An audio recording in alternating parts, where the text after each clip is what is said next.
Okay, here's a quick way to do a logo twist in effect like this here.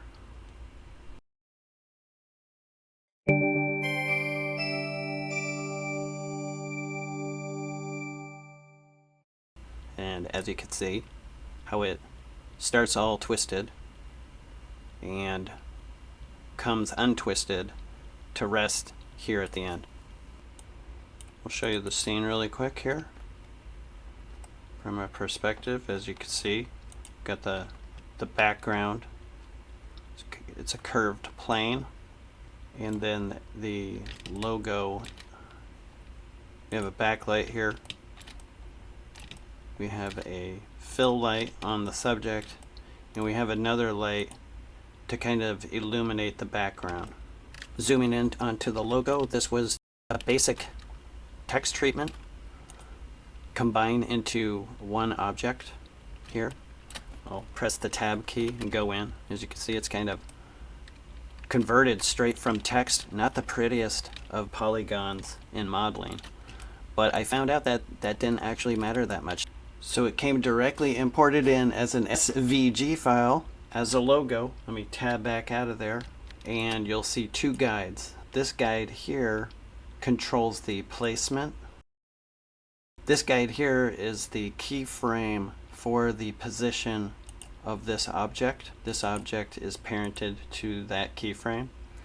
And then I have another guide, which is called the deform guide, which is used in the modifier stack that actually controls where the twisting occurs throughout the animation. So I'll hit the one key to get a frontal view, and you'll see how this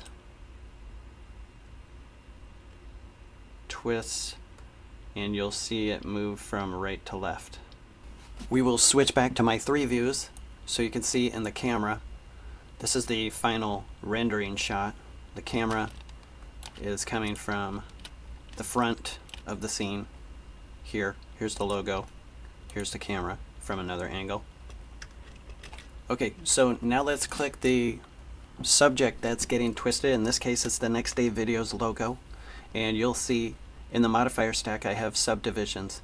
And this is part of the necessary settings. You need, obviously, levels viewport can be low because we don't want to slow down the rendering. But you can see how it starts to get smoother. So I found that a render of 5 with optimal display works nicest. So I could crank this up to 5.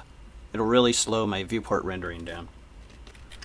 So that's why you'll see these artifacts here, these wrinkles that won't show up in the final render.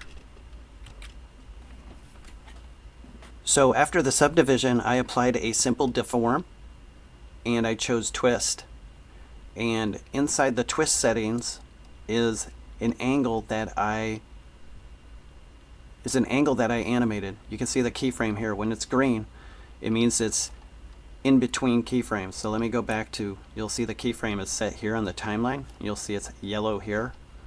That's where one of the keyframes is. And I will scrub this a little bit, and you can see that I started out with an angle of 720 degrees, and it's going back to 0. Also, to control where the twist is happening, that's where I link it to this helper object,